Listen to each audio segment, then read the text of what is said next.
Welcome to The Craft. I'm your host, May Globus.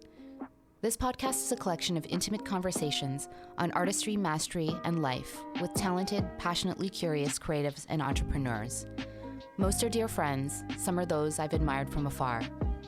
I hope you enjoy these conversations, this exploration of the humanity that connects all of us, as much as I do having them. Thank you for being here and for listening.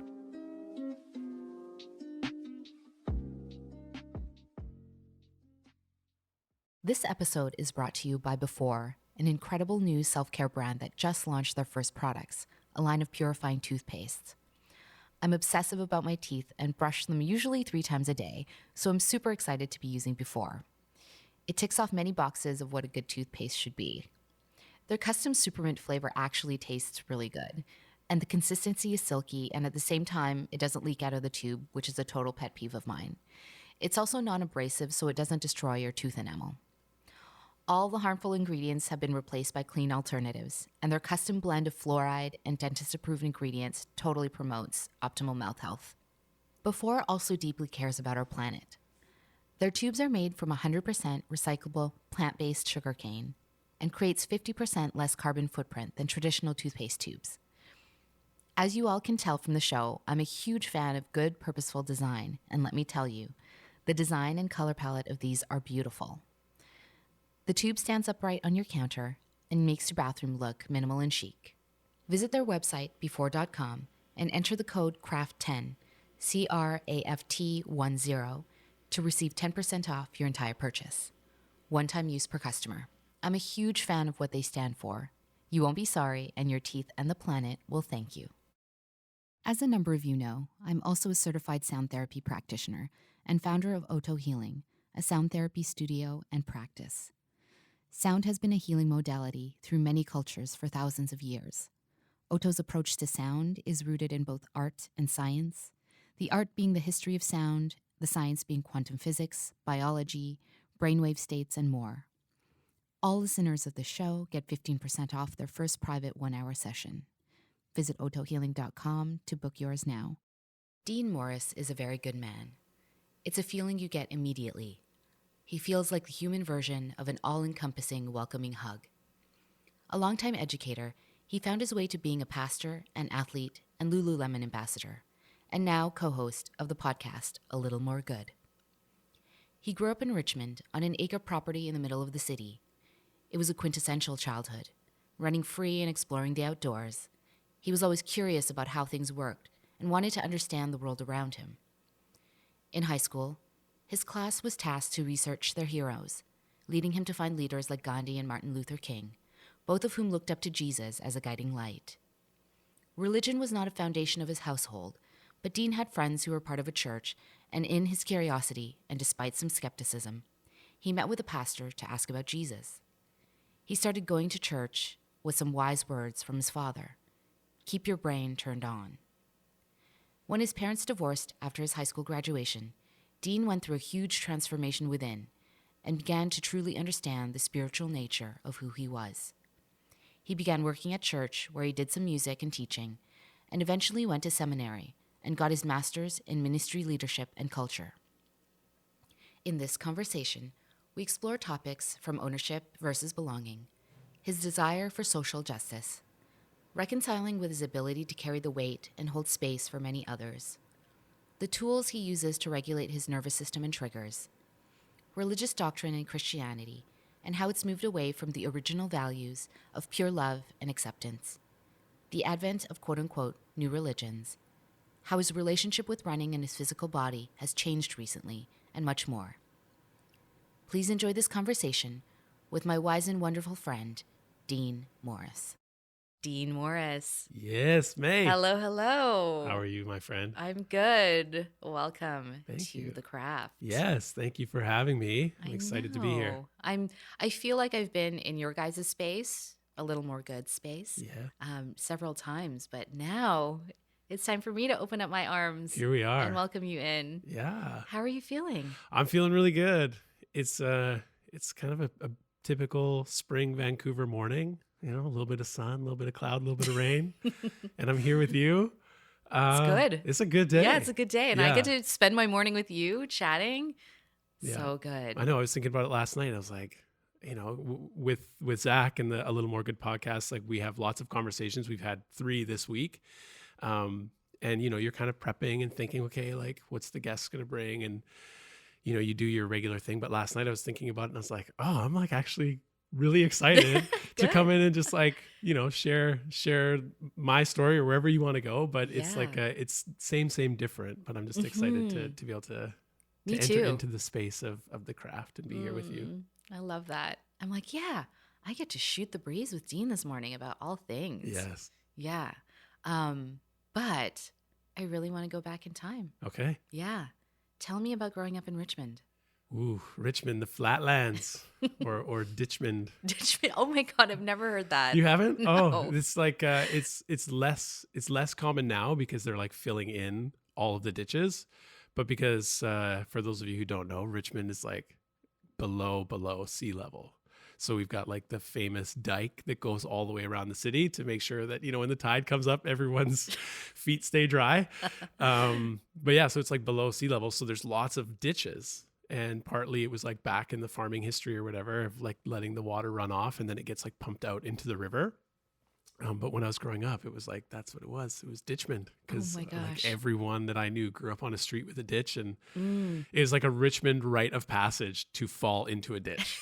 Because like in the spring and summer, they would fill up with like tadpoles and frogs. And so, of course, we were like trying to catch them. And there was like everyone, the kind of like machismo 10 to 12-year-old boy, like who can jump the ditch. And then you'd find the widest part. And yeah, my brother rode good old days. Oh yeah, my brother rode his bike into the ditch. Like, yeah, if you grew up in Richmond, you've been in the ditch. It's just facts. I love that. So yeah, I grew up there. It was a good spot. I was really fortunate to grow up like we had an acre property in the middle of the city, which is kind of unheard of now. And our backyard was just kind of wild. Like it was we just called it like the back 40. And it was like bush and trees and we had forts and stuff back there. We did all kinds of stuff that our parents would probably shudder at, back there. BB guns, like had fires in our little fort, which could have literally like burned down the neighborhood. But yeah, it was just like, it was kind of a cool time. You think of like the quintessential, like nostalgic childhood of like running free with your friends, like bikes on the front lawn, that's how you knew where everybody was kind of thing. And playing in the backyard. My dad had this like incredible whistle. Like he could like just with his like fingers in his mouth or whatever. And he would stand at the front porch and just like let out a few of those and be like, oh, it must be dinner time. We like race back home. Wow. It was crazy. So it was such a fun childhood of like exploration and play and, just making games and being outside. Yeah. Was that like when I think back to my childhood, those summers and stuff, that was key. Yeah. And you were you're outdoorsy now. Yeah. So there was elements of that childhood that you're like carrying over into your passions now. For sure. Were you a curious kid? Yeah, I would say I was always curious in like how things worked. I was a kid that asked a lot of like why questions, like, wow, why do we have to do this? Or not just like the annoying, like, why do I have to clean my room? But like, I wanted to understand the world around me. Like I always remember asking questions about how things worked and especially, coming back to that idea of like outside, like how I specifically remember asking my grandma about like the water cycle and like rain, because it was like raining or whatever. And she's like, well, it's good because it's like watering the plants. And I was like, but where does it come from? Which is like maybe like natural kid kind of questions. But yeah, I think I'd always had that like curiosity and coupled together with like this idea of like exploration, like wanting to see like what else is out there, what's next, what part of the yard or the whole back area like haven't we explored, or is there something else some other fun or trouble we could get up to? So, yeah. Did any element of that come from your parents? Like, yeah, tell me about them. Yeah, I think so. Like, your dad was adventurous. Yeah. When I look back again, like kind of childhood days and we often remember like those high moments, like family holidays or things like this. And again, like we were pretty fortunate. Like our family didn't have a lot of like money or wealth at all, like growing up. But my parents always did their best to like give us some experience, whether it was just like a road trip up, like my mom's family all lived up in like central northern BC, like Prince George, Vanderhoof area. Shout out to Vanderhoof, complete now with the A&W and Tim Hortons. Wow. So like just they've expanding. arrived. Yeah, I know. They're on the map. It's a pretty bustling metropolis. If LA, I don't know if I should say that. If the big cities of the world don't work out, check Vanderhoof. Well, I mean, I do love A&W, so. Yes. But the, the sense of adventure, my dad, I think, always instilled in us. I can think back to like our trips and it would be like a hike or, again, kind of like getting out into the outdoors and seeing always like what's around the corner. Like I remember this one time we were staying on the coast. My dad always loved like being on the coast. And so Quadra Island is kind of like just a skip across from Campbell River area on Vancouver Island. And it's like pretty wild. It's pretty rugged. It's absolutely beautiful, like perfect kind of BC coastline. You can get out there and see any kind of crazy wildlife just off the dock, octopus. We would see like whales, seals, sea lions. Like it was just amazing. And so we were kayaking one day and we were just like going out there and, we had a backpack full of snacks and water and we'd been gone for a few hours. Right. And like one direction. So I'm thinking like, oh man, we got to like turn around and come all this way back. And I said to my dad, like, yo, should we like, think about heading back? And he's like, well, let's just see what's around that next point. Cause it's like, you couldn't quite see. And it's like that sense of like, what's like, I can see that there's something there, but like what's around it. And, now I find I have that same kind of like mentality, whether it's like hiking or something, or even in sport, like athletics. I've always been really, athletic and I love movement and challenging myself. And so whether it's running or, picking up something heavy, I have that kind of curiosity or wonder of like, well, what would it be like to like run 5 kilometers further or a little bit faster or add another plate and see if I can pick it up, So just that sense of, wonder, I think has always been there. And it's something that, I have in me and I continually find ways to like stoke that, Yeah. I'm very much like you. Yeah. That wonder, I feel, is allowing for magic and mystery in your life and surprise. And those are like those moments that you remember. Like you remember this trip because of that. Hey, maybe there's something. Yeah. And I think it's a nice way to live, to be honest. Like it's a way of seeing the world in a beautiful way. Yeah. We always teased my dad, like, we're like, oh, I don't know, we must have like some Norse or like, Viking ancestors where you have this desire just to like keep going and exploring and seeing, right? And now looking back being like, well, as like a obviously, white male, like you can't in escape. A boat. Yeah.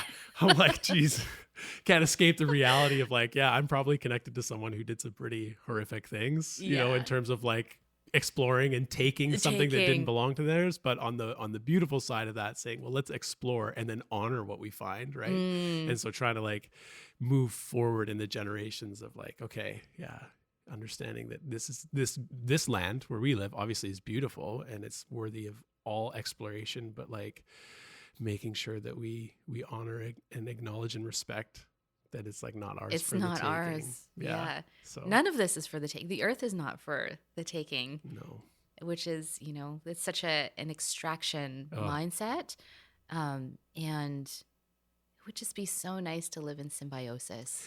Right. With all things. Well, and it's crazy because that's the intended design. I believe, like we look at it and I mean, the more I learn and understand like indigenous worldviews and stuff, the concept of like belonging to rather than like owning is the most important thing I think that we can really lean into. Is like none of us we might on paper own this land or this apartment or whatever, but we don't, ownership is nothing, right? No. If we don't see ourselves as belonging to, we're going to continue to put ourselves in precarious situations, right? With the climate, with one another. So I feel like that idea of belonging to symbiosis, like I'm part of this whole ecosystem, not separate from it, is something that's going to be really important moving forward. 100%. And, it's like it's also the thought that we're also not here for a very long time. Like we are and we aren't. Oh yeah. So what are we going to do with that time? How are we going to live with that time? And I feel like people don't have that long view of like what I do here matters. Yes. It doesn't. Yeah, But yeah. you know what I mean? But that's the truth. That's the truth of it. Is Mhm. like it matters so much because in the whole grand scheme of things, it's so irrelevant, right? Mm-mm. Like it's a paradox. It's a complete paradox. But because we're only here for such a short time, like why wouldn't you want to live every day and maximize every day and make the most of every day? Not in this like whatever crazy display of like I'm never gonna rest, because that's part of the equation too. Mhm. But like we're here for such a short time in the Mhm. whole scheme of the cosmos. Like, why wouldn't you want to just like squeeze the most out of every drop of life we get? Mhm. That's And that could mean a quiet moment too, like just a quiet contemplation with a tea in your hand. yes. That's also a moment. It doesn't have to, like you said, it doesn't have to be grand all the time, Yeah, and there's no appreciation when things are always so grand. it's true. You gotta Yeah. have it all, right? Hmm. The good can only be so good because you've experienced the opposite. If you Mm-hmm. just it's always been like, sunshine and roses. You don't know how good you've got it until something happens or gives you perspective to Mm-hmm. be like, oh man. And then you can really start to experience gratitude Mm. because you've maybe experienced lack or deficit or difficulty. And nobody wishes those things, right? It's like anyone you talk to them and you're like, they're on the outside of a really difficult transition or situation, and they'll say something along the lines of like, oh my God, I would never wish that on my worst enemy. Mm. But that made me the person I am today. And Mm. there's this weird thing of like, I hate that this happened to me. However, that event has catalyzed me to be the person that I am. And so it's that we live in that tension, right? We need it all. We need to experience it all. I think we need to learn how to process it all, the joy, the sorrow, Mm. the mundane, and count it all as part of this like beautiful picture of life. Not Mm-hmm. just the highlight reel. Yeah, Sorry, exactly. Instagram. Yeah, sorry, IG, Yeah. but we know what you're all about. Yeah, right. I mean, As long as you're aware, yeah. as long as other people are aware too. Yeah, I had a wonderful guest and now friend, an artist, Megan McGrath, and she spoke about looking at life as seasons, the seasons of life. And I just loved that so much. And I think of my life that way now too.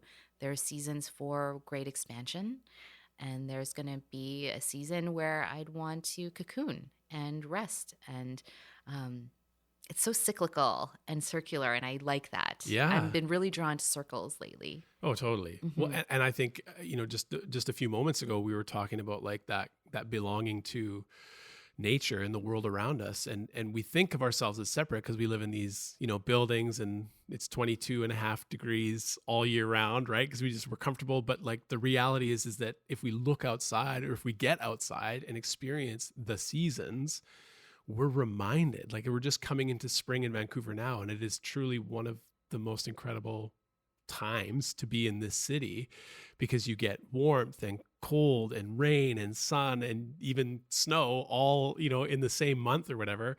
And it's the seasons are on display for us. And Hmm. then we come into fall and it's like, oh yeah, it reminds us like that kitschy Instagram post or whatever, but it's so good. The trees are reminding us like, let that shit go, right? Hmm. And as all Hmm. the leaves are falling, and then new birth every spring, like it's just nature is just maybe gently screaming at us like, pay attention. Yeah. There's a season for all of this: Hmm. birth and life and vitality and Yeah. grow and harvest and death. And we need to see it all and experience it all. I just got chills. Yeah. Yeah, no, I'm really, really with all of that you said, and I'm just going back to something you said about um, having something big happening to you that gives you a big perspective shift, or um, gives you some kind of immense growth. And I wanted to ask, is there something in your life, whether you're young or even more recently, that has given you that shift? Yeah. Yeah, I think probably like the biggest event was when it was just after I graduated high school, and I had got a job like working at this camp on the coast. Surprise, surprise, like being outside all day and like whatever. But it was so good. And then I came home for like a brief weekend. I'd gone away for like a week and then was home for a weekend, and my dad picked me up, and he was like, I could tell he's like kind of awkward. And I was like, what's happening? I thought like maybe someone in our family had like passed away, or, you know, had been diagnosed with like some illness or something. Cause you could feel the energy was like something was different. Right. And he's like, oh, he kind of pulled his truck over and he's like, I don't really have a good way to like tell you this, but like, you know, I'm like I'm leaving your mom. And I was just kind of like blindsided. I was like, wait, like what? And it was this weird mix of like relief that like nobody had died, but then also like grief and shock. Cause like my parents never fought. Like when I was growing up, I started looking back, I mean, like, what the heck? Like, why? Because everything appeared to be fine.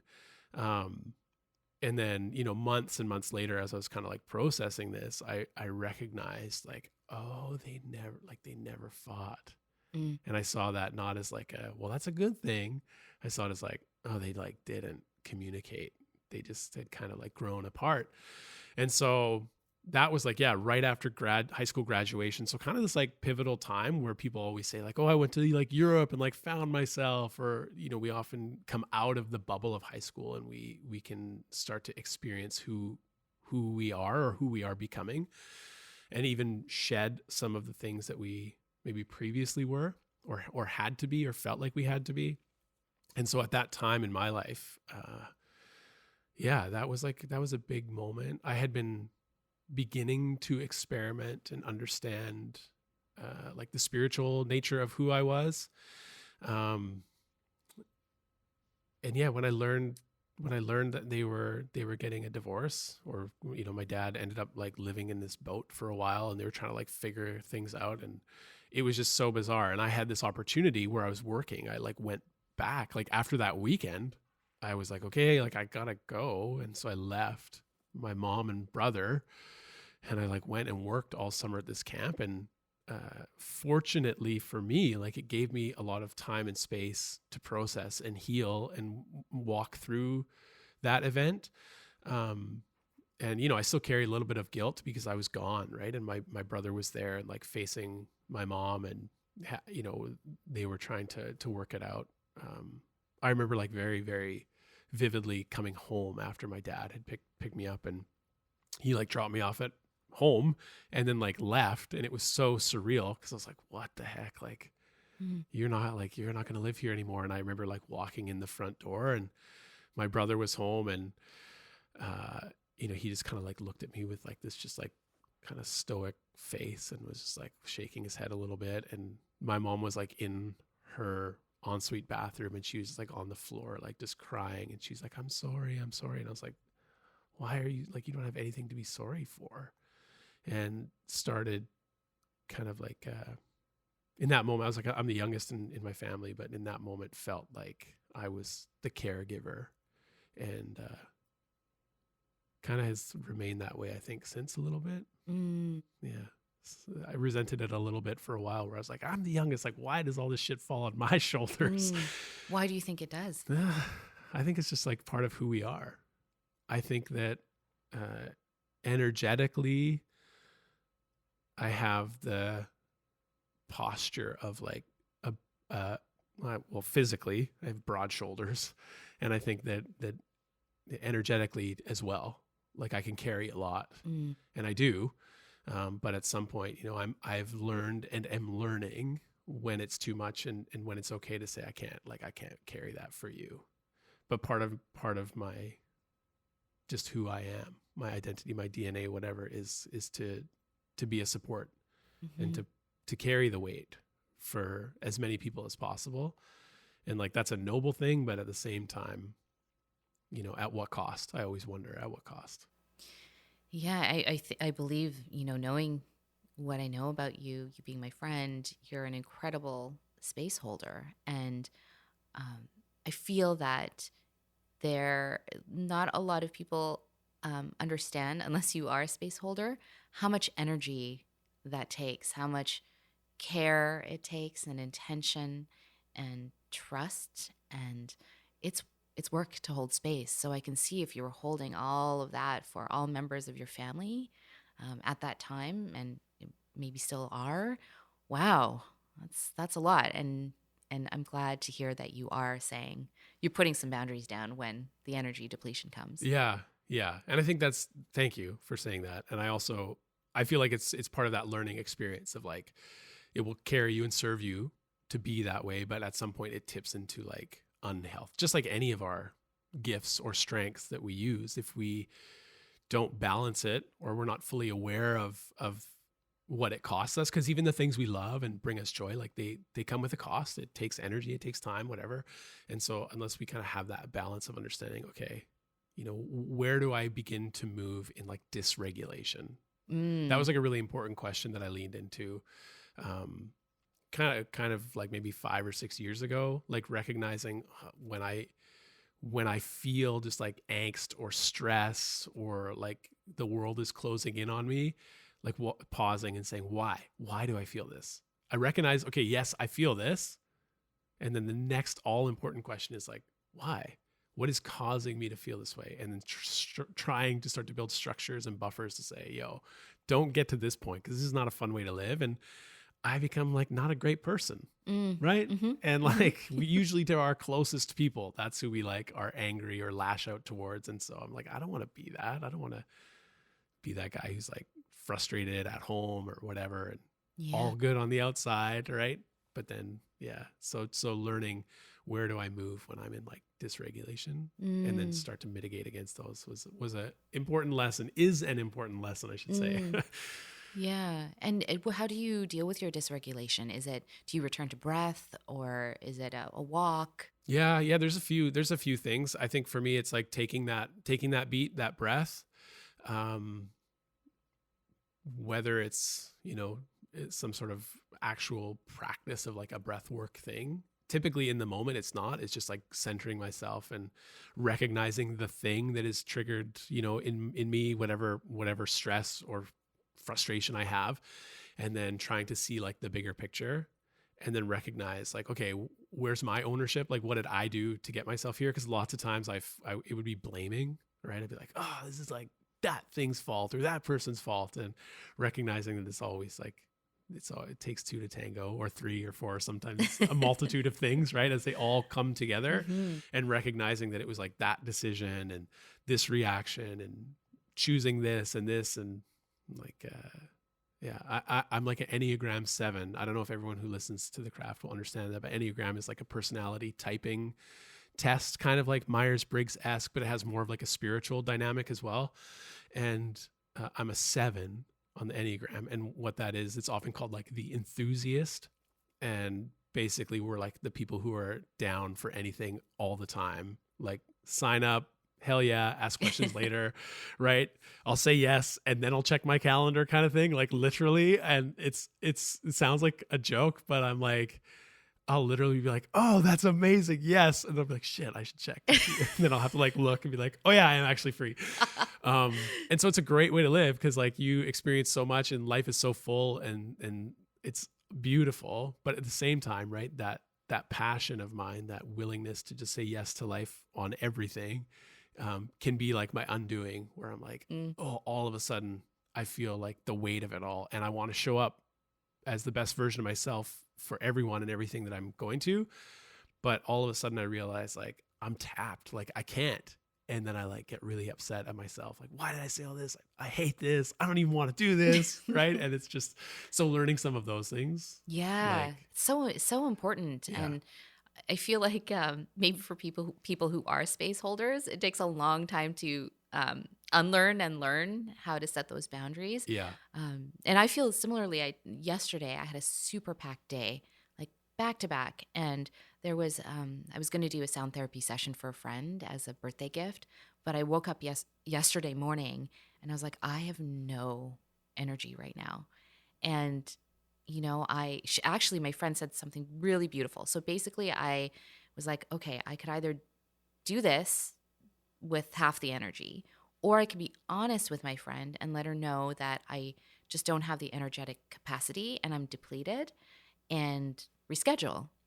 And so I told her that, and she was like, "Oh my gosh, no problem. Rest up." And then I was like, "Well, I can do Sunday." And she said to me, "You know what? There's no need to reschedule quickly." She said, "Your body is asking for consideration." And I just thought to myself, wow, That's what a beautiful response that's a from good a beautiful human, that's a good friend. That's a good friend. Yeah. And so, and there was a part of me that was like, "Oh no, I'm okay. I can still do Sunday if you can." And instead, I just took the gift and I was like, "Okay, let's look at our schedules next week." Yeah. And it was a nice reminder that our bodies are asking for us to consider them. Yeah. Well, and then like if we fast forward into the future, like that experience that you'll curate will be infinitely better, because in the work that you do with your soundbite, it's already profound and powerful and moving. But recognizing like you're going to enter into that with this gift that she's given you of like recognizing it and honoring what you need, and you'll bring it, like it just sets up a way better experience Exactly. for both of you, for everyone. Yeah. And like that's a good lesson to say, let's peel back the demands of like now and the instant gratification, all this, and delay it with honor, and recognize like when those things converge now, like it's becomes way more of a almost like sacred moment. Because like, you were honest and she responded in a beautiful way. And so it like creates this moment now when you meet up, like that hug together for the first time. There's going to be so much unsaid in that, like, that's just Thank you for that, and yeah, exactly. And she dropped a nugget that I'll never forget. So that's a gift in itself. So thank you. Thanks, E. You know who you are. But I do want to go back to something you said about the Enneagram and how it's more underpinned with spirituality. And I'd love to go back to your spiritual path, because in high school, you developed an interest in religion. Yeah. But without a religious upbringing. That's right. Yes. Yeah. So like our family, it wasn't a thing, right? Church, like I can remember one time being in a church and it was like for a funeral for someone, and it was like stuffy and it didn't really make sense. And the guy up at the front with the robes and the beard like seemed more scary than loving. And I was just like, ugh, and then TV and movies kind of like shaped my other understanding of what church was. So I really had no interest. I had no interest in religion. Like I say, my family, it wasn't like part of our pattern at all. So we were like a pretty just not atheist. Like there wasn't really any talk. We were just like agnostic. Like it just was like, oh, some people go to church, some people do this, whatever, not us. And then in high school, like I started hanging out with some people that were part of this church, and they were all great. We just became friends, and it was like, that's cool. That's for you.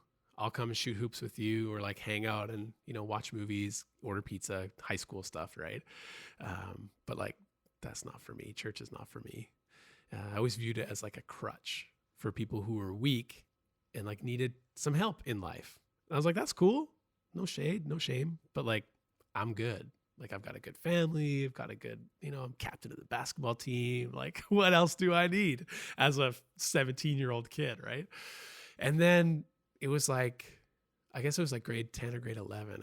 Grade 10, actually. We had a project for one of my classes, and it was like research your heroes. And I was always drawn to social justice. Like I was always a person who saw, even as a kid, like I saw things that were unfair. And I was like, that's just wrong. Like, why would you do that? Why would, take something that's not yours, or treat someone badly just because you don't like their shirt or whatever. I just like had this ingrained in me that I like this desire for justice.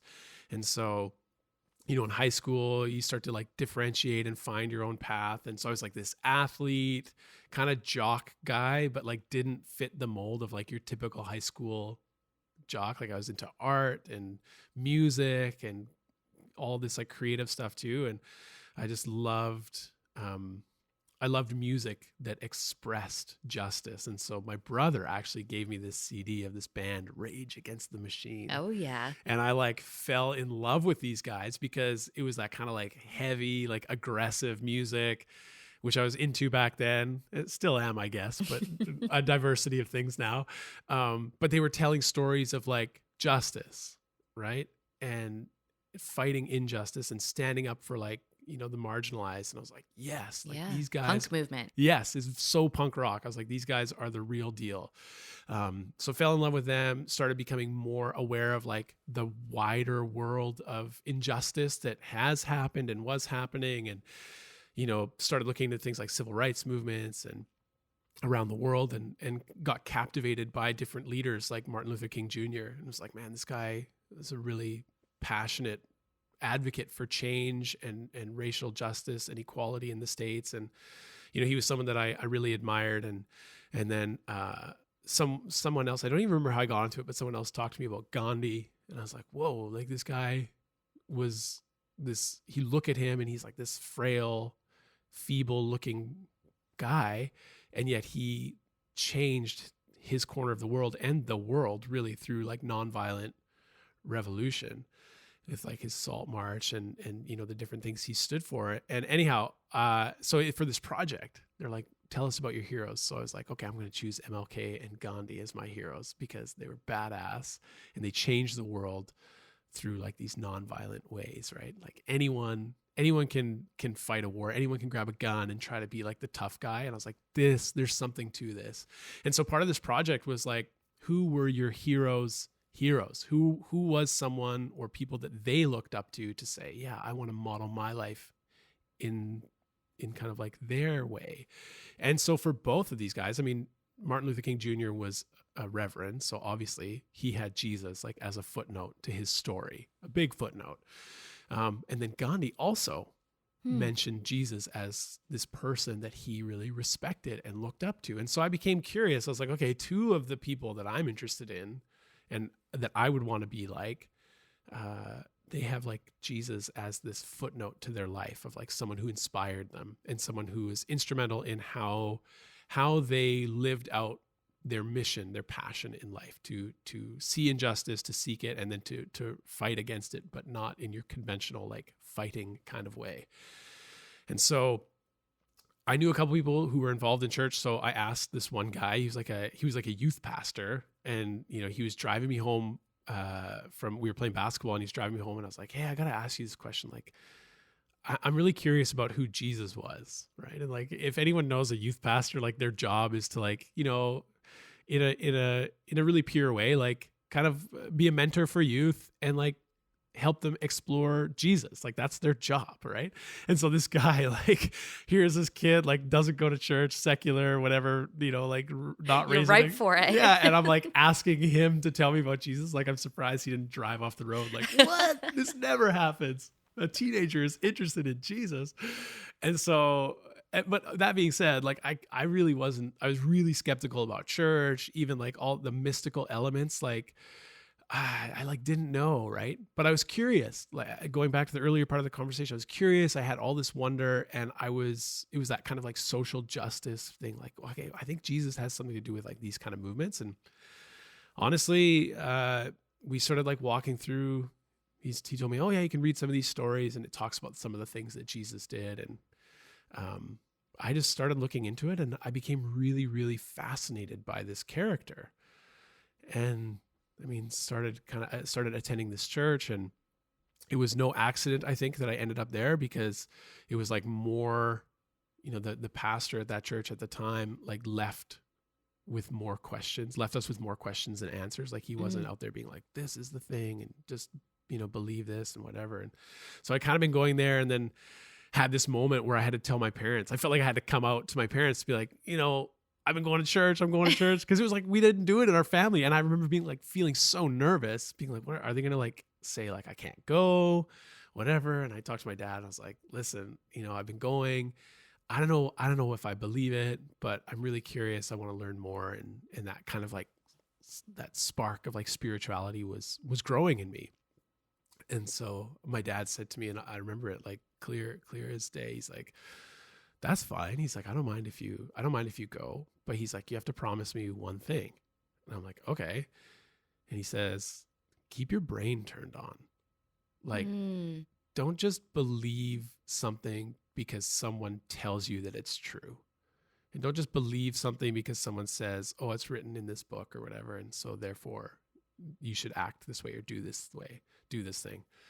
And I was like, yeah, no, I was like, that's totally fair. I was like, for sure. So he's like, cool. He's like, I know the people you're hanging out with, they're good people. I never have to worry about like what you're up to. You're just over there. They had a gym in the church. So we were always playing basketball and stuff and hanging out there. And he's like, so yeah, like obviously go, but just remember, right? Keep your brain turned on. And so it's funny because I kept going and I kept asking a lot of these questions and, just kind of kept going deeper and deeper and deeper and investigating it, really saying like, well, what about this? And was there really a boat with like every animal in the world? Like come on. Yeah. That's not true. Right. And like kept investigating it and going down these rabbit holes and just felt more and more like the thing that I was investigating was resonating deeper and deeper with me. And that was like understanding who Jesus was.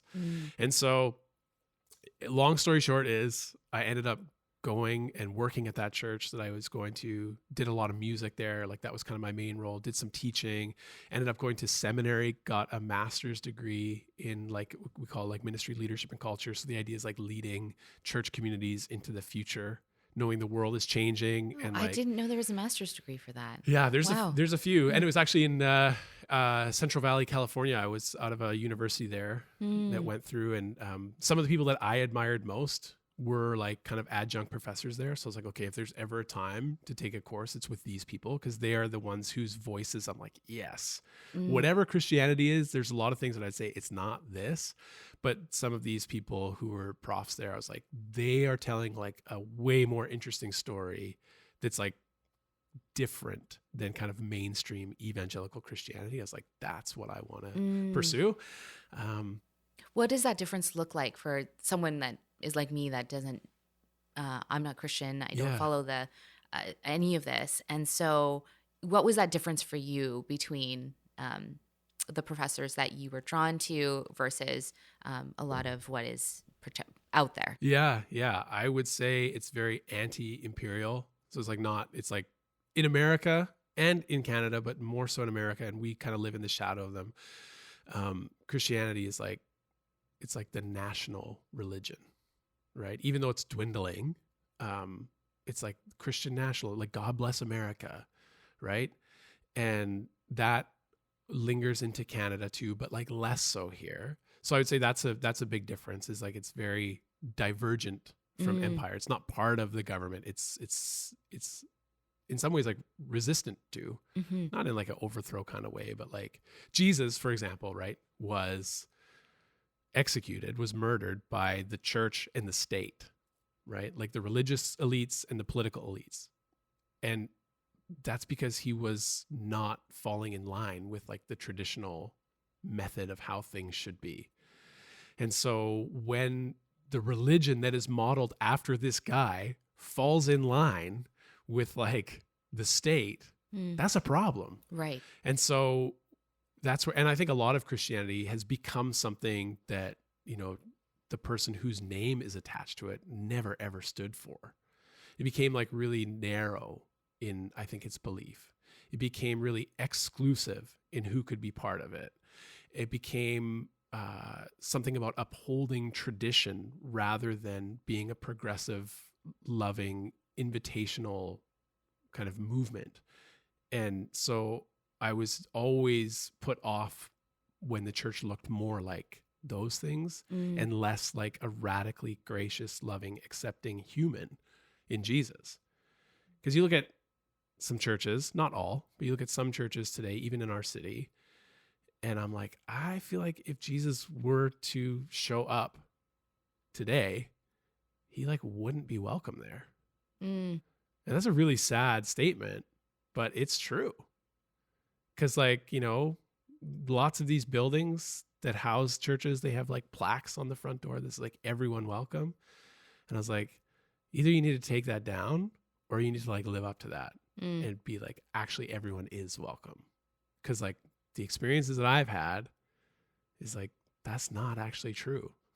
So you don't want to be a church that's doing like false advertising. Totally. It's like it's all been shaped for certain purposes and for certain belongings, but not all belonging. Yeah. Yeah. And so for me, I wanted to pursue a path that created spiritual communities formed in the way of Jesus, but that were not conventional in like what we think of when we think of church.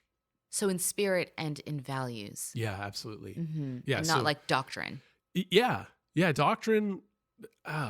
Like lots of people love it. Lots of people, religious people love doctrine because it's very black and white. It's very easy to know who's in and out in doctrine, right? If you do these things, you're in. If you do these things, you're out. That's doctrine. That's super easy. So much created from fear, like Yeah. doctrines are created from fear. Yes. Like just like, yeah, the gray, not good with it because we don't know. Totally. And that's scary. Yeah. But then again, like the irony for me, the sad irony is like that in Christianity, at least when you have a church that's like heavy on doctrine, I'm like, I don't understand how you can get there because the person at the center of your faith, like there was no doctrine.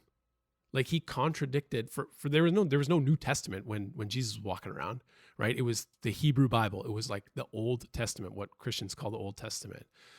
And even in that, there's violent pictures and images and things. And Jesus came along and said, you've heard that it was said, an eye for an eye, a tooth for a tooth, him quoting Old Testament scripture. And he's like, but I tell you, like, turn the other cheek. So he's like upping the game of like, don't just so an eye for an eye is like fair, right? If you hurt me this way, I'm gonna hurt you back this way. And it's fair. That already in the ancient Near East was like a huge progressive step because up until an eye for an eye, a tooth for a tooth, kind of this like fair, equal retribution. Up until then, it's like, if you killed my brother, we're going to murder your whole village. And it was like so that's the way that the world was back then. And so for the writers of the Hebrew Bible to come along and say, no, you've heard, like this like vengeance, we're going to stop that. And we're just going to say an eye for an eye, like take what's yours, but no more. And then Jesus comes along. He's like, you've heard that it was said, right? He's quoting their holy book and it's like, but no more. Now, no violence, right? And his most famous sermon, like Sermon on the Mount, or the Beatitudes is sometimes called, it's all about like justice and peace and love and forgiveness and grace. And so when you have doctrine, you have churches that are heavily focused on doctrine of who's in and who's out based on behaviors or these things, it flies in the face of who Jesus was as this radically accepting, loving person to the people that didn't fit the mold. Like there's story after story after story of him being with the wrong type of people. And then the kind of like the wink and the nod of the story is like, actually, these are the right people. And it's like the religious elites that are so upset and offended to the point of planning and following through with his execution. Because he was disrupting the system. He was disrupting, exactly. He was a disruptor of the system. He was allowing for love to grow, and people who are fearful and want power don't want people to feel connected and loved. I mean, I will say that we see that today. Yeah, in more than just religious circles, unfortunately. Exactly. But it's seeped into all places. Yeah. Yeah. So, I just, like I said, that for me, there's a lot of people who look at the Bible and they say, well, the Bible says this, right? And for me, I'm like, well, what do you follow more, like the Bible or Jesus? Because those are two different things, right? We find Jesus in the Bible, but when we look at those stories, like we can pull out moments where Jesus like contradicts and goes against the things that are in the Bible. So it's like, so now you're in the position where you have to choose. What are you going to follow? Are you going to follow the book? Or are you going to follow the individual?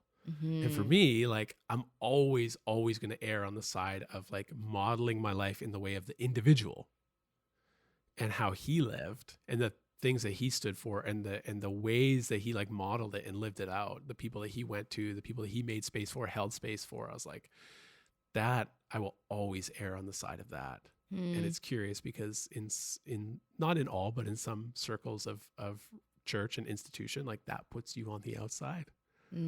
That's why you're the rebel pastor. I guess that's, Zach loves calling me that, the rebel pastor. But no, there's one, maybe we like hang on this for another minute. There's one really good like way of kind of helping people who, again, like if you don't have a church background, it can be like, well, who even cares? Like, why would you even care to stay? Like, get out of there. People who are like, it's pointless. But when it works, when you see people who are living towards like a selfless version of themselves and honoring others in ways, like treat others how you want to be treated. Like anyone can do that. You don't have to be a follower of Jesus to do that.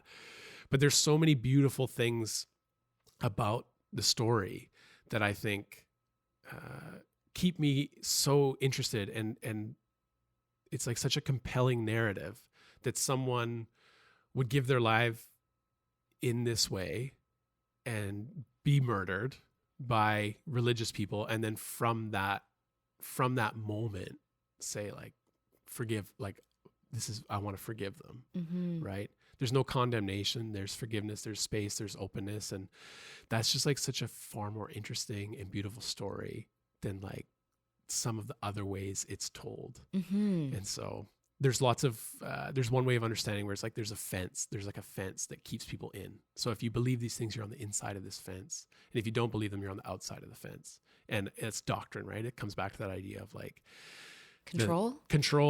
And it's really clear, if you are outside, you're outside, and if you're inside, you're inside, and here's the expectations on how you behave and stuff like that. And the fence is like what keeps it clear. But there's a different way. It's called centered set. So that's bounded set. You're bounded by this fence or by this like rigid belief.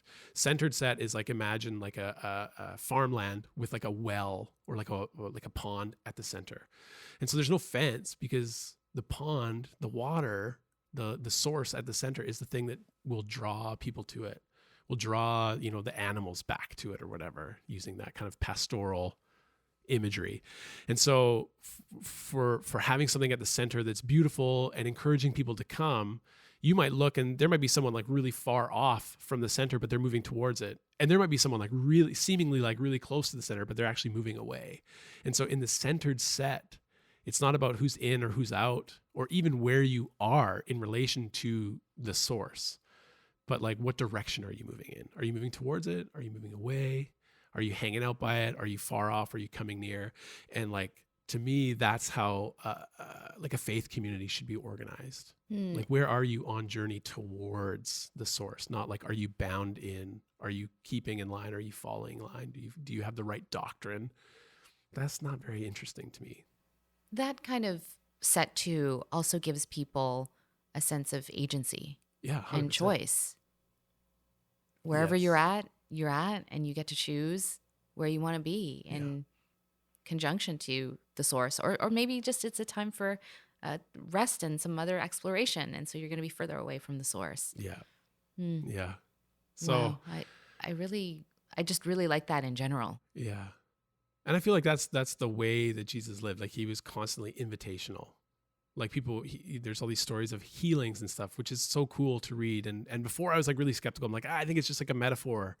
But now I'm like, I don't know. Like, I'm leaning into learning about like quantum healing and all this crazy stuff, and, sound healing, right? All this mystical stuff that before I kind of would have like downplayed, because I'm like, well, I don't know. And now I'm like, no, I'm more open to it than I was when I was in a more active role in the church. Like, then I would have been like, no, it can be like an analogy for like blah, blah, blah. And now I'm like, I don't know, like maybe it was radical healings. But it's interesting because Jesus would always ask like, do you want to be well?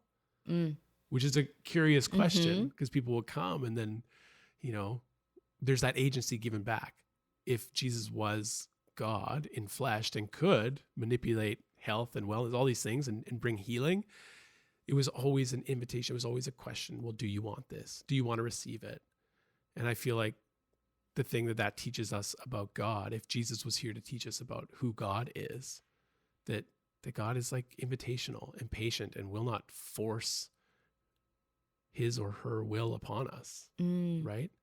God will wait, and God will extend invitation. And we might say source or universe, and I felt like the universe's energy was giving me this invitation. I feel like that's the nature of God, is like this invitational step into the flow, participate in the fullness of life. And it's going to keep coming. And every day, every moment, there's an opportunity to see it in the great and in the small, right? Like I truly believe that everything is spiritual. There's no moment of our lives where, you know, again, church people with doctrine like to separate sacred from spiritual, or excuse me, sacred from secular, or like spiritual and outside of. And I'm like, you can't do that. You can't separate it. Like everything is spiritual. Yeah. I mean, if you look at how many cultures operate through life, they do operate with a sense of spirituality. When I think of indigenous culture and how they are with Mother Nature and their gods and their totem animals and things like that. If I think about how the Japanese move through the world, they're also in harmony with nature and spirit. I mean, even if you watch any of the famous Japanese animes from Studio Ghibli, there's always this like kind of spiritual element, probably in the form of like a fantastical little creature, but that it represents the mystical, and it's prevalent. Spirituality is prevalent in so many places, and it doesn't have to be defined just in terms of religion. You know, people say nature is my church. Yes, I feel that way. Totally. Well, I was gonna say, even people who might be listening and be like, yeah, I don't know, I don't really buy it. Like I'm just not spiritual, right? Or like, that's not really my thing. It might be a language thing, which is fine, granted. But at the same time, like, it doesn't even have to be a belief or a practice or a tradition. But like, we all know, like, getting together with friends over, you know, if it's your thing, like a few beers or a glass of wine, or like, you know, those 10 p.m. kind of sunsets down, you know, at Second Beach or whatever, sitting there, and the air is still warm, and you're just like, the stars are coming out, and the sky is that like pastel pink and blue and purple, and you're just like, it's a feeling. That is the moment. Like, give me more. Yes, to all of that, right? Like if it's your thing, like the first time you ever hear, like, you know, your child cry after being born, like that first gasp of air is just like, oh my God, like those high moments. And then again, just like the silent meditation moments where you're just like breathing in and feeling life, all of it, sitting in traffic. Like, if we are attuned to it, every moment is rife with meaning and spirituality and fullness, and can teach us. And like that's a beautiful way to live.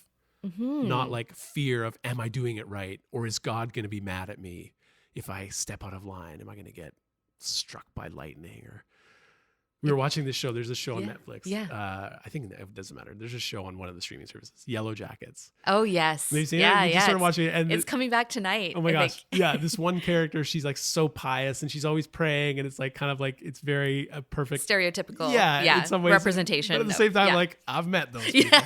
But you know, spoiler alert, if you're going to watch Yellow Jackets, okay, just fast forward the next little bit, but no big spoilers. But they're in a plane crash, and they kind of get themselves all sorted out. And this girl, I can't recall her name, but anyway, she's this like very religious Christian girl, and she starts like crying almost inconsolably because it's her fault. It's her fault that the plane crashed, because she, in her mind, called her piano teacher a nasty name, right? She like didn't even say it out loud. She just like, I said it in my mind. And of course, all the girls around her start laughing, you know, and then they start confessing what things they've done that would cause the plane to crash. But it's that kind of thinking that we laugh at it, but it persists, that like, oh, if I'm a bad person, God will get me for these things. And it's very, very, very wrong thinking. Yeah. From bad theology. Yes. Fear-driven theology. Yeah. It's, it's, and it's still that, you're right. It still exists. Like that element of like, systems instilling powerful systems, instilling fear in people so that they have no agency to think for themselves or have any critical thinking. And that is the one thing for me when I look at how the world and society operates. That's the one thing that I just wish more people would do is critically think. Yeah. Just think for yourself for a second. Does any of this make sense to you? Mm-hmm. And does it line up with your like lived experience? Mm-hmm. Not that we can't be surprised by new experiences. Mm-hmm. Of course, we should always be open to it. Mm-hmm. But at the same time, if we're thinking critically, Mm-hmm. you need to ask those questions. Yeah. Does this actually line up? Does this make sense? And that's where, like, for me, I would get frustrated in the religious circles because I'm like, have you not read it? Like, have you not paid attention to the stories of this person that you like claim you believe in and like that you want to be like? Because I feel like if you have paid attention, even like halfway, you couldn't claim these, you couldn't say these things, you couldn't behave this way, right? You couldn't be a gatekeeper and say, oh, you're in and you're out. Because like literally, that is the antithesis of the thing. And yet here you are proclaiming this is the thing, right? Like there are churches in this city, not far from where we are right now, that would say like women aren't allowed to be in leadership because they're women. And I'm like, that's bullshit. Because and quite honestly, they say, well, they can help with like children's ministry, like this very like paternalistic, and from almost like a patronizing, well, you can help with like kids or like administration, but you are not allowed to like stand in front of the church and preach, talk about Jesus. You can't, because there's this one line in a letter that was written to a specific group of people at a specific time that has been canonized, which means put into the Bible, that said, hey, women of this church, like just simmer down for a second. We need to do this, right? And it was like contextual. I don't even know what was going on. But it was bastardized over time. And then it was taken and said, well, because, there was this church in Corinth that had some issue where women were like speaking up and causing a problem, that this person, Paul, the Apostle Paul, wrote this letter saying, hey, over here, hang on. Women don't speak in this church right now. I don't know if it was warranted. I don't know if it's not, but it's like, it's a historical record. It's like if I wrote you a letter, May, right? And said, hey, remember to bring my hat and scarf. And, oh, by the way, don't take 3rd Street. Cause like maybe there's construction on 3rd Street. Right. And I sent you that letter. And then 2,000 years later, someone finds this letter and they're like, whoa, Dean said, don't take 3rd Street. So it's forbidden for anyone to ever take 3rd Street. And it's like, that's not what I was saying. What? There was construction. It would have slowed her down. I said, don't take 3rd Street. Take 4th. You're being kind. Yeah. And now it's like taken so far out of context, and it's like forbidden for anyone to ever take 3rd Street. And it's like not what was happening. So there are churches today that will take that kind of approach with a letter that was written to and for a specific people at a specific time in a specific place and apply it carte blanche. So in 2023, I believe well-meaning people do these things like, oh, because you're a woman and maybe you're really gifted, but sorry, wrong gender. So you can't speak. It says in here. Yeah, you can't speak. And the crazy thing is that women were the first people to preach or proclaim the gospel, the good news, as it's called, about Jesus, when he was the Easter story, right? Or the Passion stories, like he was executed by religious people and the state, laid in this tomb, and miraculously 3 days later rose, right? And now we have chocolate bunnies to like remember it. But the women were the ones that came to the tomb, and the women were the ones that were like, where is he? And the women were the ones that ran and told the men and said, this thing has happened. And they were the ones who first saw the risen Christ, the ascended Jesus, who was like, hey, it's me. And they thought he was a gardener, right? They didn't even recognize at first what was going on. And then the women saw, and the women were the ones that bankrolled Jesus. And the women were the ones in the early church that like really funded and helped the movement spread. The women were the ones that did so much of it. And then today, the beneficiaries of that system are like, yeah, sorry, no women, it says here. And I'm like, wow, pay attention. How did this happen? Pay attention. Wherever people are oppressed, wherever people are marginalized, that's where Jesus stood in the gap and was like, yo, none of this. And I was Mm. like, and now you are standing there proclaiming to be this follower, this teacher of the way of Jesus, oppressing people. Do you Mm. not see the irony? Do you not see, like, this is laughable? You wonder why people don't come to your establishment? Because you're a hypocrite. Mm. People who don't even know or haven't read the stories of Jesus know that you don't act like a jackass and say you're Jesus. People are like, no, that's not how it works. I don't know much about Jesus, but he wasn't like you. Yeah. Right? Gosh, that's so frustrating. Yeah. Yeah, it So must I be get, so. I get fired up about it. Yeah, Maybe no, you can tell. all good. But I'm like, you can't Passion is oppress good. people. Yeah, you can't Yeah. oppress people and be like, I'm doing the work. I'm doing the thing. Well, it's going back to your passionate because one of your core tenets is social justice, and Yes. that's nothing. None of that is social justice. Yeah. That kind of behavior. Exactly. And it's often under the guise of Hmm. we're doing this work. Yeah. Anyway. I definitely want to explore a few things here, but the core one being, you were talking about how no wonder why no one's coming to your establishment, and this change from people choosing to belong to religion, and saying more people saying, "Oh, I'm spiritual but not religious," but there seems to be kind of new quote unquote religions. Like if I look at people out there, leaders, guides, people with knowledge that people are following, there seems to be like, what I would call these kinds of new religions, like, let's say, like science, the way that people are following Andrew Huberman in quote unquote religious ways. Totally.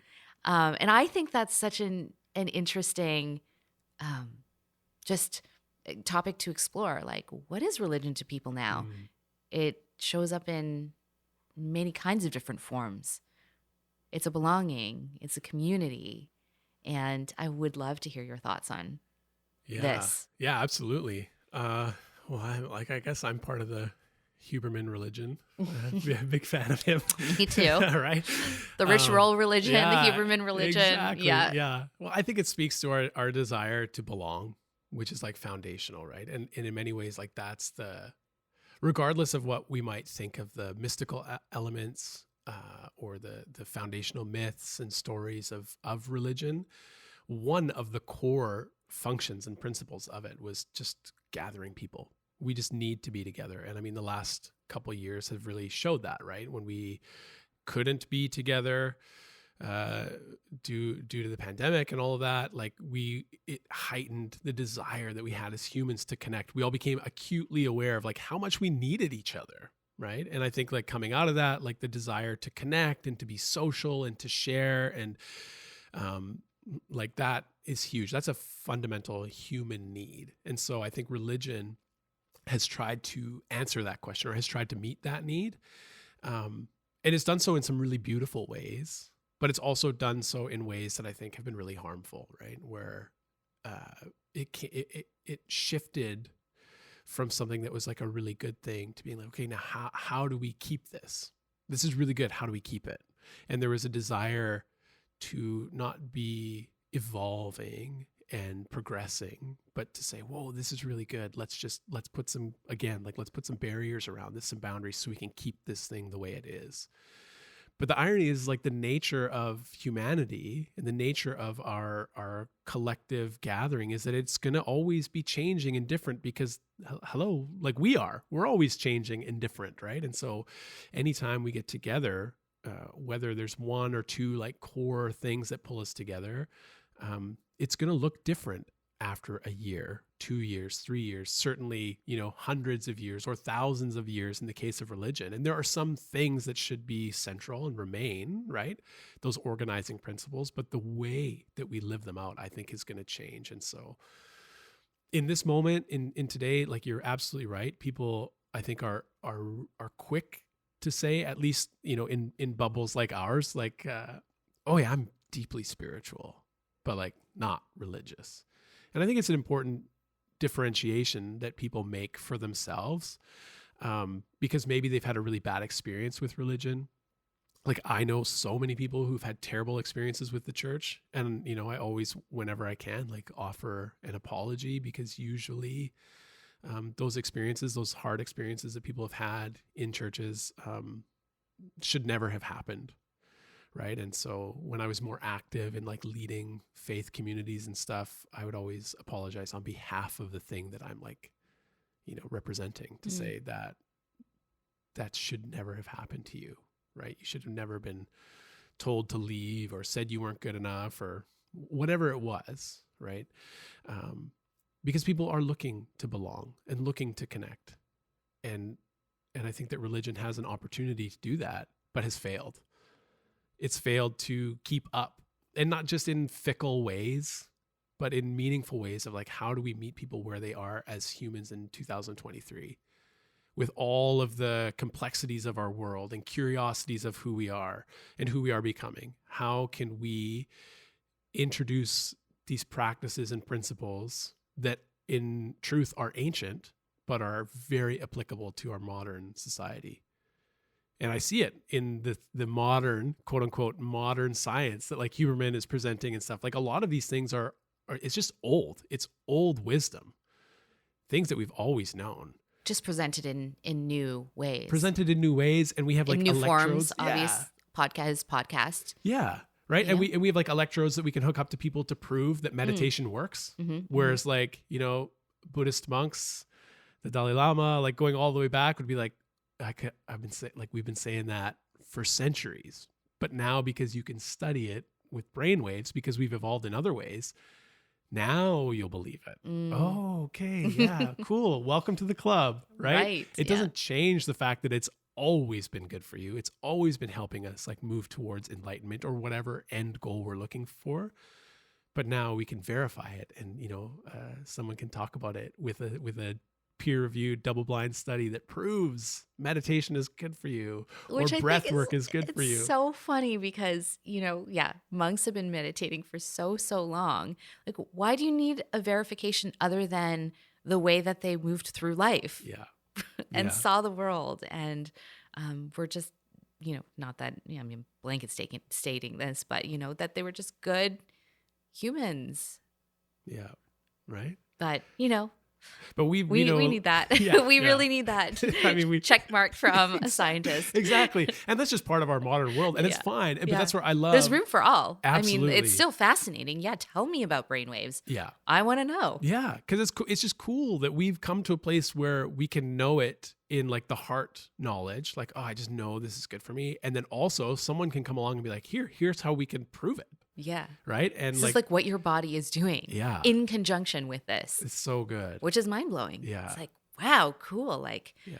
That's what our brainwaves are doing when we reach when we're in a state of pure like conscious meditation and my brain is in the gamma brainwave state. That's what's happening? Yeah. Wow. Right? Okay. Whereas like you don't have to know about gamma brainwaves to experience how good that is. Right? Yeah. Like we all know like a good night of sleep feels good. And then we can look at our devices and be like, oh yeah, no, that I did get a good night of sleep. But like pre-devices, we would just wake up and be like, I feel so refreshed. Yeah. It's crazy, right? But I also love like, so oftentimes people have asked me before, like, oh, so are you like anti-science or like, if you're religious, are you skeptical? And you're so not. No, I feel like it's hand in glove. Like the more, I remember watching Neil deGrasse Tyson's The Cosmos. Yes. I remember watching that and, my wife walked in, she's like, what are you watching? I was like, I'm not sure. Cause I like just caught it midstream, like on TV, which who watches TV anymore? Yeah. But it was on TV and I was like, I'm not exactly sure. I'm pretty sure he's trying to like disprove religion, but I absolutely love it. It's like making me have more awe for the story of like faith, Yeah. Well, I mean, let's talk about Neil for a second. He has a wonderful book called Letters to an Astrophysicist. And for as much as he is science-based, he is also a philosopher. Yeah. Because the answers that he has to these letters to him about the cosmos and humans is he's got a philosopher's heart too. Oh yeah. Well, we forget that science is a belief system. We forget that, right? I mean, I would stop short of calling it a religion, but if you break it down in a scientific way to its simplest elements, it's kind of the same thing, right? The foundational myth of science is that there was a Big Bang. And if you ask any scientist worth her weight, she would say, well, that's what we think. We don't know for sure. And yet it's presented as like well, we know for sure. Just like some Christian people would say, well, God created the earth in 7 literal days. And you're like, really? Yes, we know for sure. Do you? Right? And neither origin story we can verify as, yeah, this is exactly how it happened. Neither one. No one was there. No one was there. And so we know there were these elements, and we know that there was some sort of event, and that the universe is still expanding and it's still moving out. And, things are just like becoming more and more complex and more related. Anyone who's tracking, there's a great video by a speaker, podcaster guy named Rob Bell. It's called Everything Spiritual. You can watch it on YouTube. And he kind of does the story of like the beginning of the universe and how it's just like ever expanding and getting more interesting and more complex, and how it is both the story of science and faith. It's absolutely brilliant. It's so good. It's worth watching. But that's just the thing, is like science can prove a lot more empirically along the way, but it's still like a belief system in the way that like religion is. And that doesn't undercut it. That doesn't make it any less important or any less interesting, but like it's the same. It's fundamentally, it's a belief system. It's symbiosis between yeah, the art and science of things, the spirituality, the science of things. And I think we need it all. Like we need it all. The more I learn about like quantum physics, the more my mind is just like melts, right? It melts. Doesn't it melt? And you're just like, what? And it makes no sense. And it's honestly like, it's mystical. It's literally, in the truest sense of the word, awe-inspiring. And I just feel like there's an element of faith that you have to believe what the quantum physicists are saying, because it's unbelievable. Mm-hmm. And they're like, we don't know how this is working, but it works. We keep doing it. It keeps working, but we don't know how. I'm like, that is wild. It's so exciting. Yes. And that's that wonder. It's like, wow, okay, yes. Yeah. Why isn't there not room for that too? Yeah. There should always be more room for wonder. Yeah. I'd love to go back. I'm just thinking of your history and your education, and you went to Kwantlen, thinking that you wanted to do one thing, and then you ended up in history, and then you went to UBC and you took African American history, and I think that, and then got your teaching certificate. I feel that is such an interesting pathway. What brought you to wanting to study that and be immersed in that history? Yeah. I think it's like winding back to my kind of social justice heart, and like wanting to learn more about movements of equality and civil movements that changed and are changing the course of history. Like there's still a lot of work to be done in our world for people of color, marginalized communities. And I felt a responsibility, I think, also as like a white person, to learn and to understand like how people who looked like me operated in a world and created a world with a lot of injustice. And so yeah, maybe it was like a 2 parts curiosity, 1 part like feeling the responsibility, the weight of like, I need to learn to make the world a better place, and just that desire to be an ally, to come alongside and say, where can I lend, like whatever privilege, whatever power I have, like how can I utilize that for the best possible good for all? And so, yeah, signed up for a bunch of courses, some Canadian history, which focused a lot on our Indigenous communities. Now, like going back, I think UBC, there'd be incredible courses that you could take along those lines, just because there's so much more content being created, which I think is brilliant. But yeah, the African American history really just appealed to me because it was stories that were unbelievable. Like, how could we do this as humanity, right? And learning that again, like people used religion, and the religion that like I was part of, to justify a lot of the horrific things that were done, like not that long ago. That was part of it. So there's a confluence of streams that kind of like made me want to lean into that. And had some brilliant professors that really, I think, didn't just teach me information, but like taught me how to think, taught me how to learn and like ask really hard, important questions, and then ask the all important follow-up of like, okay, now that I know, like, what do I do? My question for you, and so many of us curious people and podcasters always want to be like, well, what did you learn from that? But my question to you is, what do you feel, and it can be in context to this, what we're talking about right now, or anything, what are you unlearning right now? That's a good question. I feel like right now, I'm like unlearning who I'm trying to figure out how I can phrase this the best, like who I was. Or perhaps like the more positive spin is like I'm learning who I am still becoming. And part of that, why that question of like what have I unlearned is like brought me onto that, is because I feel like a lot of my identity was wrapped up in some key pieces of like who I was, right? Pastor, church, like planter, kind of like it's like an entrepreneur starting a church.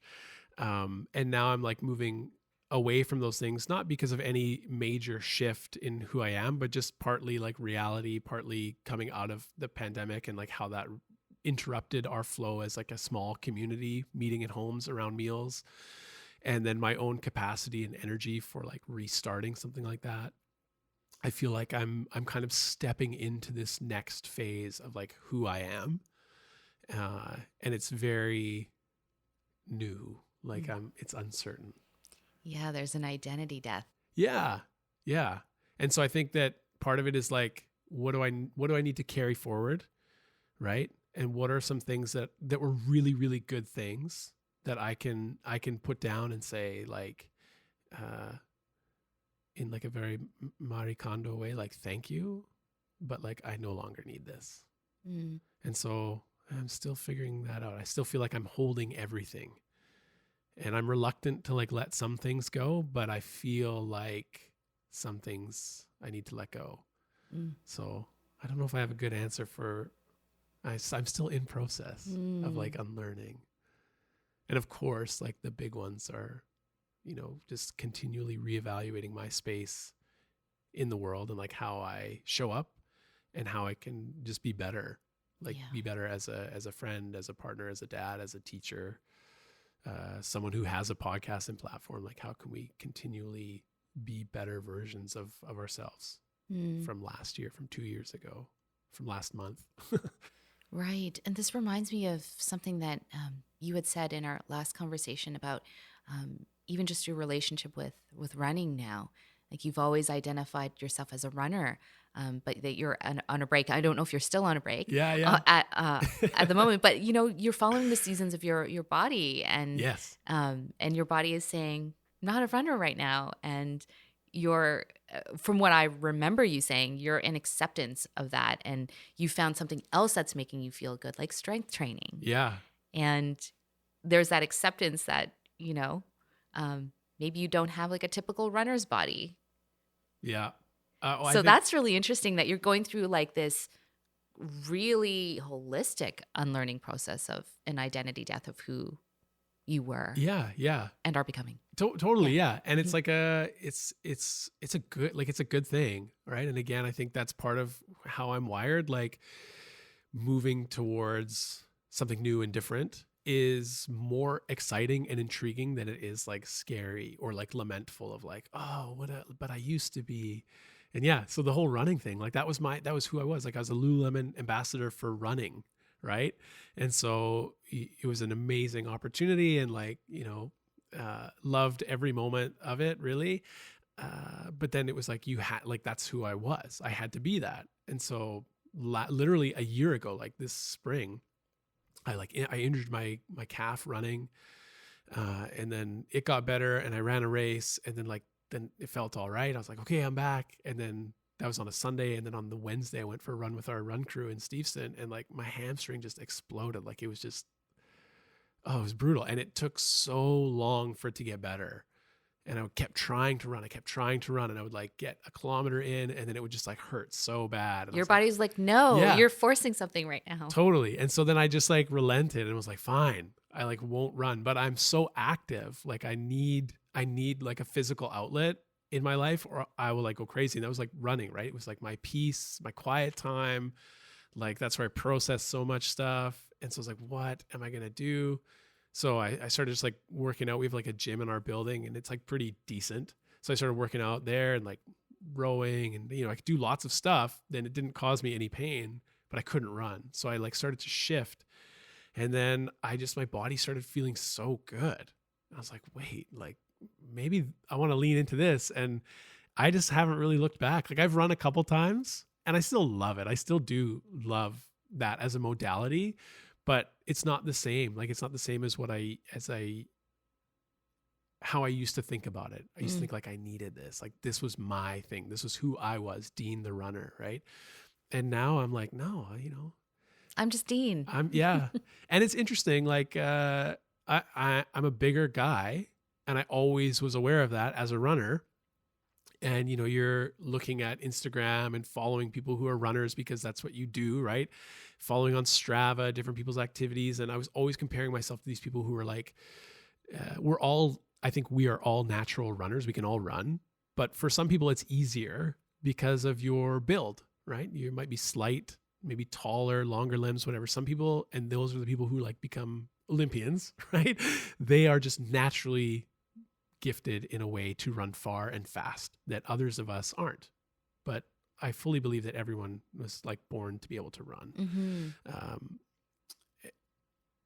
But anyway, in chasing that aesthetic, it like kind of messed with me in terms of like my own body image, and always feeling like I'm too big.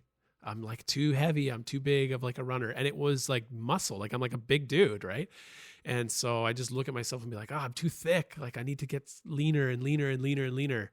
And I would always feel kind of bad about the way I looked because I was too big to be a runner.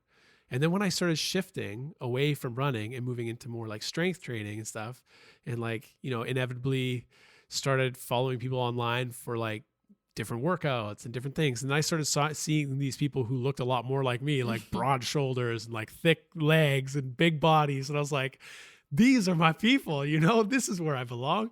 And it just kind of like, it was really interesting. My body really didn't change that much, but my perception of myself changed a great deal in terms of like, I just like felt better in my body, because I was thinking of myself more in this lens than like this slight runner. And I think I wasn't even fully aware of like how damaging that was to me, when I was constantly perceiving myself as a runner and not being like that ideal runner's shape. So that's been like a learning journey, is to that I'm embracing my thickness. Well, thick. But I was just going to say, it sounds like just more acceptance of who you actually are. Yeah. Yeah, totally. Which is good, which is always good, right? Because then you just feel more you feel like, oh yeah, this is who I am. This is who I am. And I can be both. Like when I get out and run now, like I still love it. And I know that I'm not going to be as fast because I'm way heavier now. Yeah. But I'm like stronger, and that feels good. And I was like, I don't care if I can't run as fast or as far. Like I know that this is good for my body, and you can enjoy it more too. Totally. Because you're not worried about that other shit. Yeah. I don't run with a watch anymore. Like, Strava is a big thing in the running community, like track your runs and pace and data and analytics. And I just like get out there and go because I just enjoy it. Right. And it's totally different. So yeah, we'll see. I said to you on the phone, I was like, because you're like, well, let's talk about you as a runner. I'm like, actually, we're on a break right now. Me and running, we're on a bit of a break. It's okay. It's mutual. Yeah. So, this is conscious uncoupling of you as a runner. I love it. Yeah. Uh, Yeah. well, I just have a couple more questions, two more for Sure. you. I was just thinking about the way that you hold space with, you know, acceptance and radical love. And I just want to know, what does holding space mean to you? I think for me, I immediately think of the physical. Like in my mind, I picture it as physical, partly because I am, it's like bigger physical body. And I just think of like a huddle around someone. And maybe it's a lot of well-meaning people who are wanting to help. Like in my mind, I see like someone's on the floor. They're like crouching down, and maybe they're injured or they're just whatever. And people are crowding around to help or to check in or to see. And I see myself as someone who's like backing the crowd off. That's like and I feel like it's sacred work, is to say, wait. Like, let's check in with what they need. If it's help, where are the helpers? Let's help. Kind of like directing traffic a little bit, but also like creating that space for breath, creating that space for that person to say like more space or come in, or whatever they need, but checking in with them first, saying like what do you need? And I literally see myself as like holding the crowd back, just say like, let's like wait.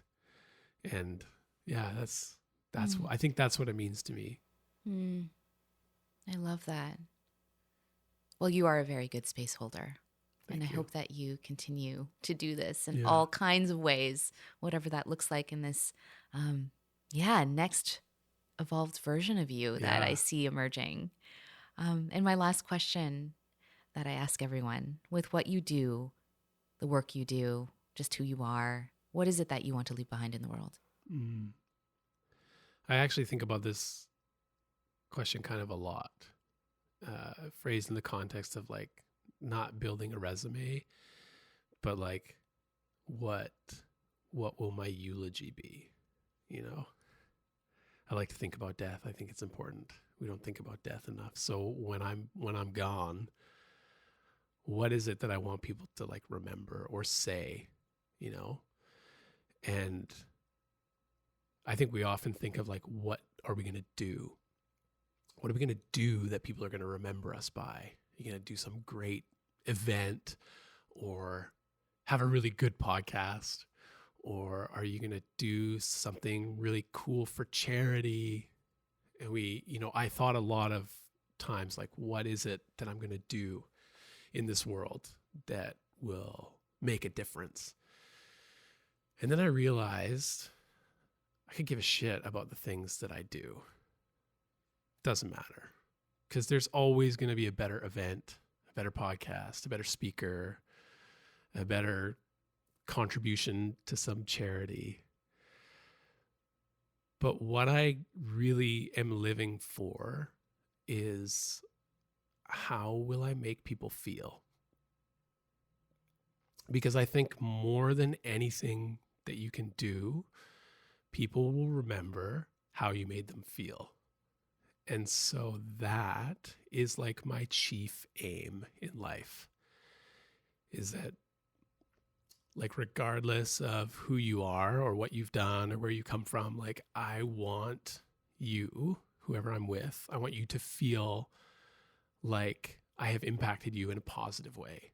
That because you got to know me or like rubbed shoulders with me at some party or in a meaningful way, whatever it might be, we worked together, we did something together. I want you to know, like, I want you to feel like, man, that person he really cared about me. He saw me. He made me feel important, validated, heard, seen, loved. If I can do anything, that's what I want to do. Like every day, every moment is to make people feel good, make people feel important, make people feel seen and loved. And you do. I'm all misty-eyed. Me too. I'm a softie. Me too. I'm such That's a why, softie. that's why I was never a good jock, because I would have always listened to music and I'd be like, oh man, this bridge, like that lyric is so good. People are like, what's wrong with you? You're like, you just need to make that 3-point shot, okay? Yeah. Oh, Dean, thank you. Thank you for coming in here and sharing your story and your vulnerability and your passions. I feel super grateful that I've met you and that we've had a chance to become friends Yeah. and collaborators and just be a part of one another's lives. And I just can't wait to see what's next for you. Yeah. I feel so excited and expansive in my heart for you. Oh, that's awesome. Thank you, May. Mm. I appreciate it too. I appreciate the opportunity to be here and you have such great, thoughtful questions that have helped me even just like think about my own life in ways that are new or important to revisit. And so I'm so grateful for you and the connection and the friendship. Oh, so much love. Yes. If people want to connect with you, where can they find you? Yeah, probably the best place is the old Instagram @Diener. I got one of those old OG handles. So yeah, you can just reach out to me there or through the pod, A Little More Good. We're always on both those social channels. So however people want to connect or reach out, always open to chat. Definitely connect with Dean. Definitely check out A Little More Good. They have great conversations too. And just love you. Big, big love. Yes. Thank you. Thanks, May. As always, thank you for being here and for listening. To learn more about today's guest, visit the episode page for show notes and links on wearethecraft.com. You can find the entire podcast archive here or explore more conversations with past guests on Spotify and Apple. Don't forget to hit the subscribe button on these platforms, including YouTube, to get notified when new episodes drop. Any likes and shares on social media are deeply appreciated too.